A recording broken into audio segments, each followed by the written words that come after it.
পারিশ্রমিক সমস্যায় বিপিএল এর সবচেয়ে বড় ধাক্কাটি লেগেছে রবিবার।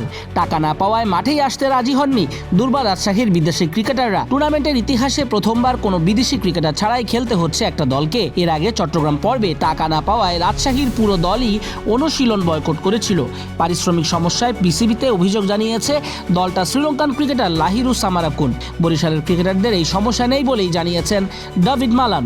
মিরপুর শেরেবাংলা জাতীয় ক্রিকেট স্টেডিয়ামে সোমবার ম্যাচ শেষে নিজেদের দল নিয়ে স্বস্তি প্রকাশ করেন মালান।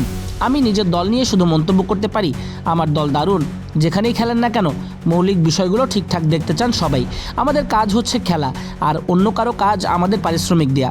এজন্য এসব লিগ খেলি আমরা। খুলনা টাইগার্সের বিপক্ষে 188 রানের লক্ষ্যে 37 বলে 63 রানের ইনিংস খেলেন মালান। 5 উইকেটের জয়ে ম্যান অব দ্য ম্যাচ হন তিনি। পরে সংবাদ সম্মেলনে পারিশ্রমিক সমস্যার প্রসঙ্গ এলে সহজ সমাধানের কথা বলেন 37 বছর বয়সী ব্যাটার। এটা নিয়ন্ত্রণ করা খুব সহজ। আপনার যদি টাকা থাকে তাহলে দল নেবেন, টাকা না থাকলে দল নেবেন না। সহজ ব্যাপার, এমনই হওয়া উচিত। এখন পর্যন্ত আমাদের দলের কোনো সমস্যা নেই, আশা করি সামনেও হবে না। তবে হ্যাঁ, এটি এমন এক ব্যাপার যা চাইলে খুব সহজে ঠিক করা যায়।